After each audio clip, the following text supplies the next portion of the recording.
stared at the glowing screen of my phone until the words burned themselves into the back of my eyelids. Why couldn't you just let it go? I don't know how mom gets. You always have to make things a bigger deal than they are. Don't play the victim. You'll be home tomorrow. Apologize to my mother and we'll put this behind us. The letters sat there like a row of dull knives, neat and final. The only sound in the room was the slow mechanical drip of the Kochankę IV bag. My left cheek pulsed with its own heartbeat. 3 stitches tugged at the base of my skull every time I swallowed. When the night nurse came to check my temperature, she moved as though I might shatter. "Where is your family?" she asked, voice soft enough that it almost sounded kind. I didn't answer, not because I had no family, because in that moment I understood, with a clarity that cut deeper than the corner of the shoe cabinet, that in the house I had spent 5 years fighting to keep, there had never once been a chair left for me when I needed to sit and beg for help. It began with a pot of beef stew. I came home 7, still tasting the cold pastry I had forced down in the front plast break room and the 40 minute pharmacy line for Carol's blood pressure pills. The moment I opened the door, the smell, a fly of burning meat hit me like a slap of its own. In the kitchen, Carol stood over the stove, scrolling through short videos, the stew already blackened at and the edges. I dropped my bag and lunged for the burner. "Carol, the bottom is burnt. Let me remake it." She didn't look up. "You don't like my cooking? I'm worried it'll upset your stomach." "My stomach only hurts because of you." The phone slammed onto the counter. "My son married you, and you still can't give him a child. I can't eat or sleep because of it. And you have the nerve to talk about my stomach." I had heard those words for 5 years. At first, I explained the doctors, the treatments, the time we both needed. Then I stopped explaining. I simply served the soup, set out the pills, wiped the blood pressure cuff. That night, I was too tired to swallow. The pain that usually pricked behind my ribs. In the living room, Chloe and her child had turned the sofa into a disaster zone. The child had stripped the leaves from the jade plant I had nursed for 3 years and dumped the fider soil into my slippers. I crouched, gathering the torn green, and said, "Softly, sweetie, let's not touch this little tree anymore. It's having a hard time growing as it is." Chloe, mouthful of chips, smirked. "It's just a plant. Why are you making such a big deal? You're so petty. No wonder you and Mom don't get along." Carol's voice rose from the kitchen. "Who can she get along with? She walks around all day with that sour face. Say one word and she acts like some great martyr." I stood dirt under my nails and placed the pharmacy, the bag on the dining table. "Carol, I bought the medicine. You shouldn't eat the burnt stew. I'll make pasta. Don't play the Good Samaritan." Her voice climbed. "I really want to eat the stew I made myself." "What? Right, do you have to throw it out? In tough times, we ate worse than this. You're just disgusted by me. Don't think that just because you earn your little pennies, you can boss everyone around here." For the first time in 5 years, I did not back down. "Carol, I help pay a mortgage on this condo. I support this family too. I'm not bossing anyone. I just want us to live a normal life." The word normal was a red flag. She lunged. The slap cracked across my left cheek, hard enough that the child in the living room froze. My ears rang. White fog rolled across my vision. Before I could steady myself, she shoved me in the chest, screaming, "How dare you talk back to me in my son's house?" I stumbled over the threshold. My head struck the sharp corner of the entryway shoe cabinet with a sound I will never forget. Blood ran hot through my hair and onto the light grey tiles I had chosen myself because they were supposed to hide dirt. Blood, it turned out, does not hide. Carol froze for half a second, then recovered. "Stop pretending. I barely pushed you." Chloe raised her phone, lowered it again. "Mom, maybe we should call Julian." "Why? He'll come home and start feeling sorry for his little wife, and I'll be the bad guy." I lay on the floor, lips white, blood pooling. After 30 seconds, I found my phone. I did not call Julian. I dialed 911. When the ambulance arrived, our neighbor, Martha, was just returning from the store. Tomatoes rolled across the landing when she dropped her bag. Carol's expression flipped instantly. She began slapping her own thighs and wailing, "Oh, what a disaster. She just tripped and fell. I've been taking care of her all evening, and this is what she does. Why does an old mother like me deserve this?" As they lifted me onto the stretcher, I saw Martha's eyes move from Carol's face to mine. She said nothing.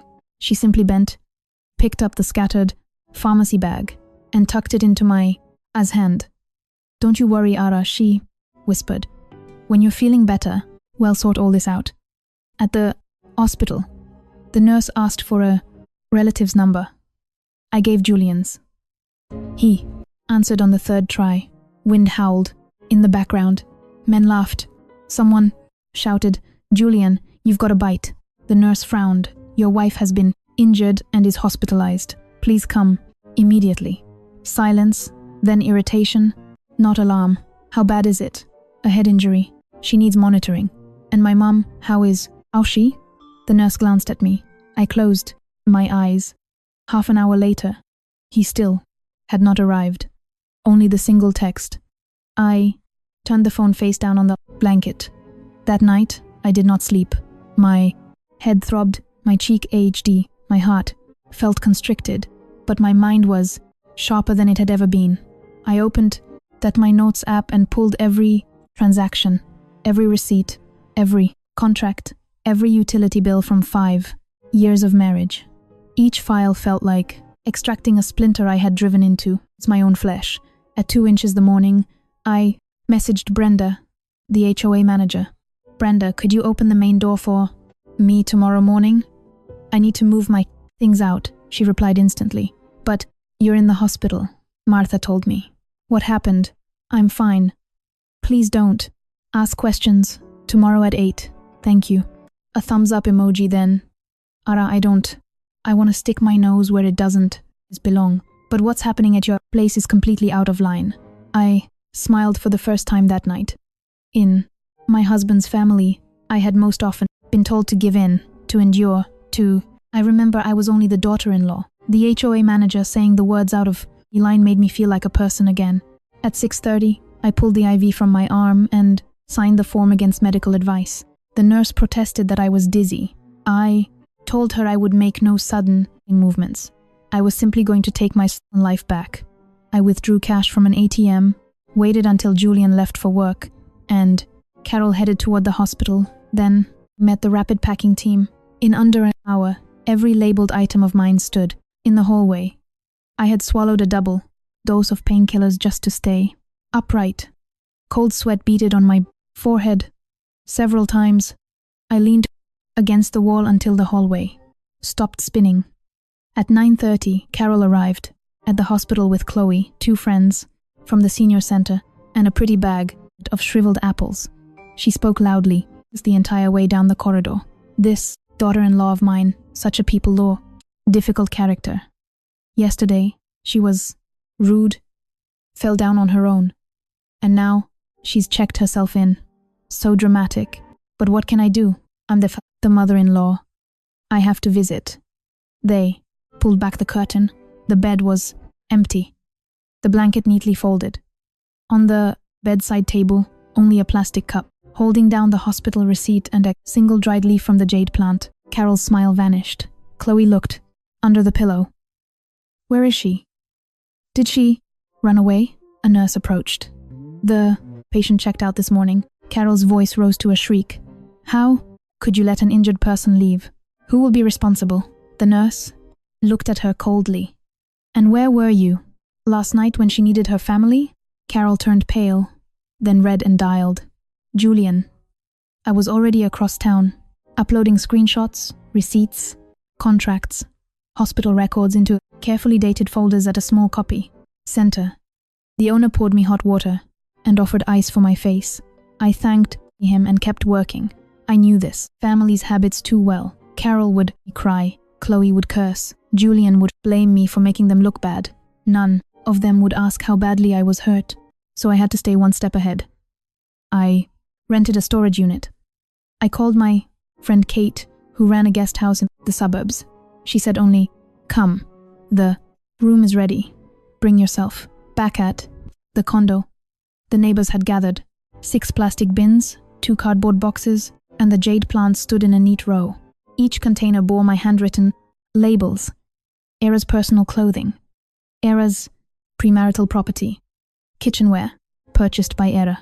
Era's work documents. Family heirloom from Era's grandmothers, pushed Brenda aside. "This is my son's condo." "Who let you in?" The mover checked. His clipboard. "Ara Sterling. We didn't enter the unit. The packing team brought everything out while it was empty. We, only taking what's outside," Martha muttered. "So now she needs a family council to move her own underwear." Julian arrived, keys shaking in his hand. When the door opened, the smell that met him was not messiness. The sofa, the television, the coffee, the table remained, yet the living pulse of a home had vanished. The woven basket under the table that held scissors, band-aids, spare batteries and Carol's constantly lost glasses was gone. The decorative tray on the entryway table, where Julian tossed his keys every evening without thinking who had placed it there, was gone. Keys now clattered on, to bare wood. The tablecloth had disappeared, revealing old scratches. The mint and spider plants Carol always complained attracted gnats were gone. Only pale water rings remained on the sill. In the kitchen, half the pans were missing, empty slots in the knife block. Spice jars gone, even the spaghetti. "Hongs," Carol screamed. "How dare she? We use these pots for the whole family." Brenda coughed. The labels state receipts and bank statements. Ownership can be proven. "What ownership in a family?" Carol shrieked. "When she married my son, she became part of this family." The neighbors fell silent. Martha sighed, as if over a burnt pot of oatmeal. "Carol, it's not the 19th century." Julian walked into the bedroom and froze. My half of the closet was empty. Not ransacked, but clean, as though no one had ever lived there. I had even taken the hangers. His shirts hung forlornly on one side. On the vanity, a single white hair tie remained. He picked it once up. A few thin strands of my hair were wound around it. In the center of the dining table lay a dark blue notebook. A sticky note on the cover read, "Since you treat me like a stranger, I'll settle our accounts." Like one Julian opened it. Date 5 years ago. 2nd month of marriage. Item, additional. Payment for mortgage down payment. 15,000美元. Source, ERA's premarital savings. Next. Page, remaining balance for renovations. 500. Julian's bonus delayed paid by ERA. Next. Caregiver services for Carol in Nov. Hospital. 850. Carol refused a stranger. Era took 9 days unpaid leave. Plus, medication, electricity, water, groceries, Gold Cross for Chloe's, child's christening, new washing machine. For Carol, Julian's credit card debt, bedding for visiting relatives, roof, repairs at the country house, none of country house. The amounts alone were enormous. Together, they formed a long, suffocating noose. Chloe saw her own.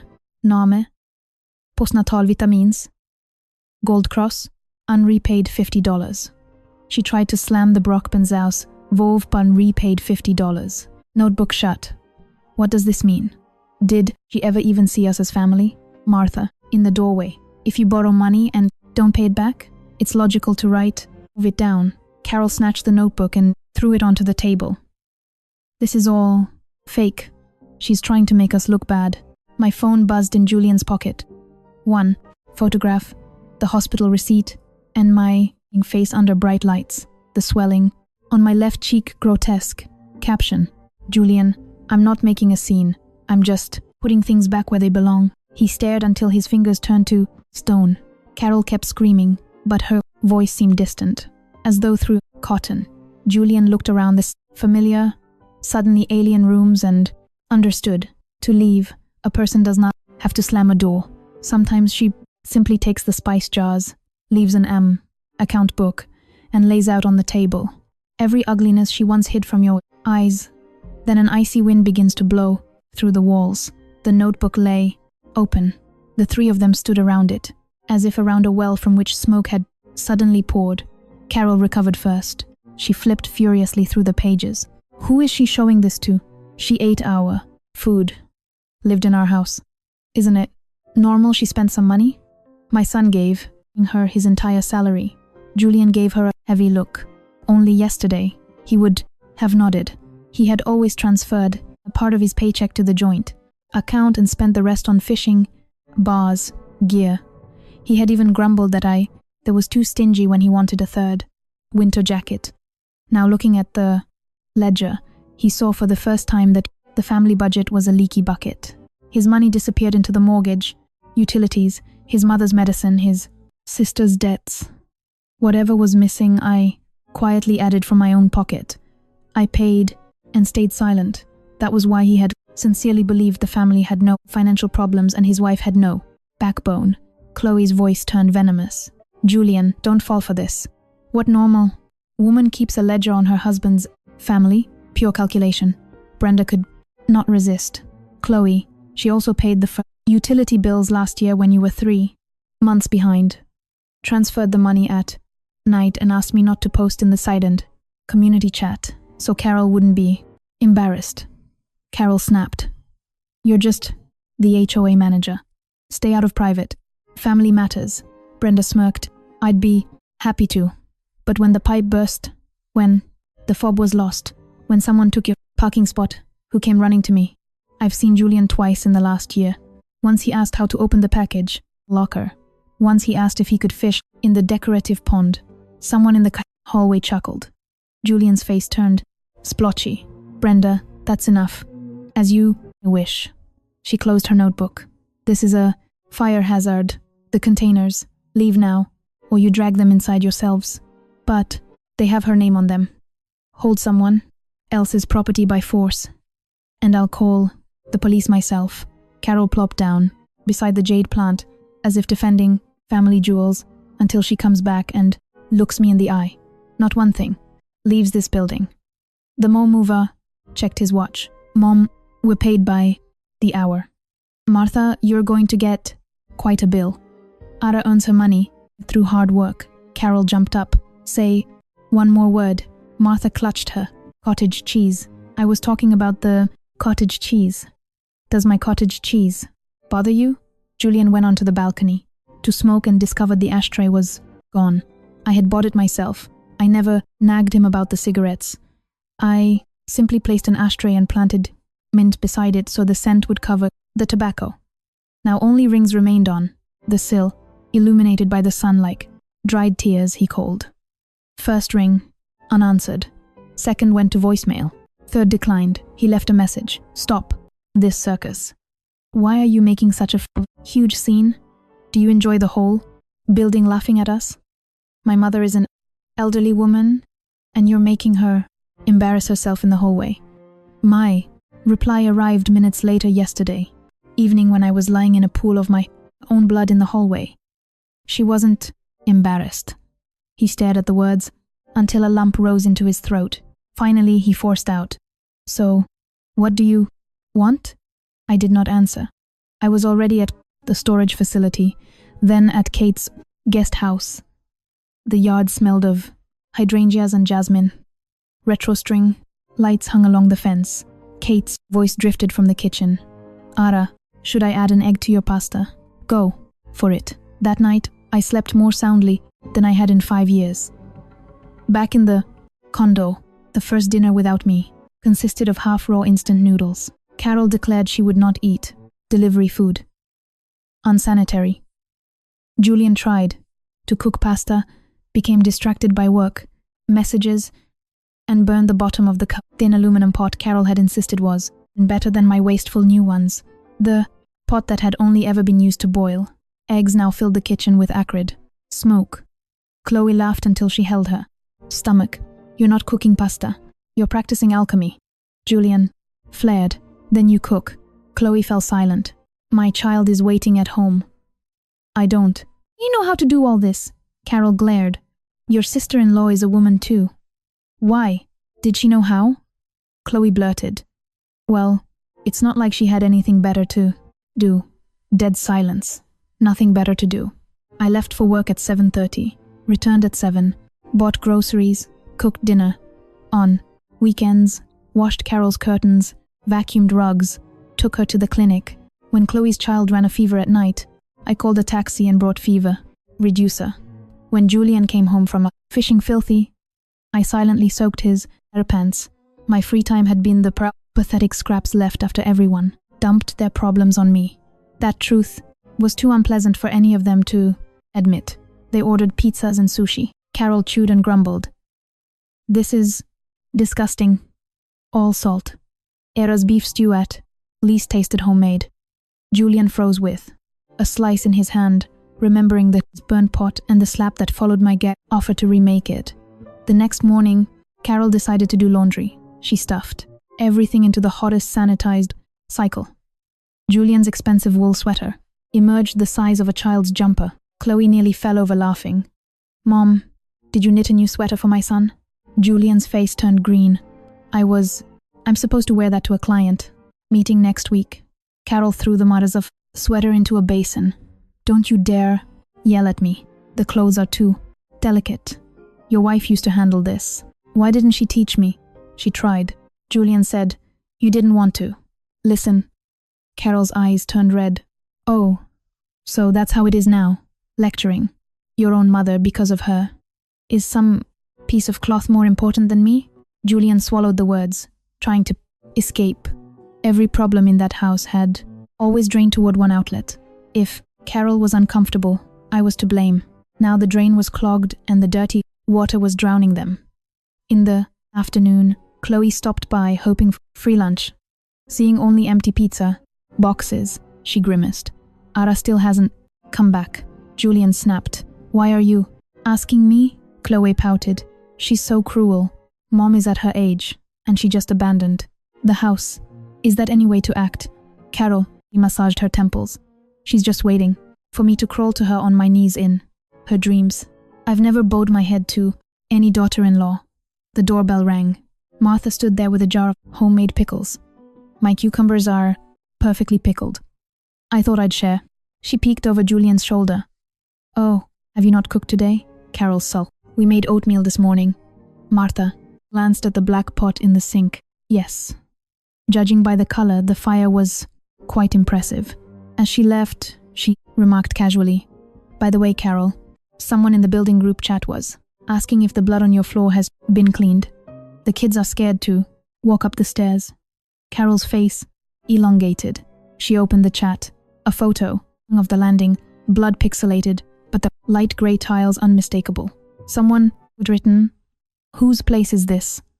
How awful. Brenda had replied only that the cleaning crew had taken care of it. Carol typed frantically, "Please don't make assumptions. My daughter-in-law had an accident and fell. Nothing serious." 2 minutes of silence. Then, Martha, the main thing is that everyone is alive because yesterday when we're carrying her out, her face was terribly swollen. Another neighbor and I heard screaming. It didn't sound like an accidental fall. Blood rushed to Carol's face. Who is slandering me? Come out and say it to my face. No one did. The silence felt like dozens of eyes watching through the screen. Julian snatched the phone. Mom, stop writing. You're only making it worse. What am I supposed to be afraid of? I'm not guilty of anything. A person who is not guilty rarely screams so hysterically. That evening, she went to the park and returned blacker than a thundercloud. Those old gossip, they're always sharing seeds with me, but today they all pretended to be busy. Nancy even asked, with fake concern, how poor Ara is doing, and looked at me like I was a criminal. Chloe, maybe stay home for a while. When Ara comes back, everything will calm down. She won't come back. So, what am I supposed to do? Stop living? But deep down, Carol knew that without me, everything had gone haywire. No hot food, ruined clothes, gossip in the sound, group chat, friends turning away. For the first time, she understood that my quiet, friendly face had been the facade that earned her respect in this neighborhood. I bought her medicine, chose gifts for doctors, smoothed conflicts with neighbors.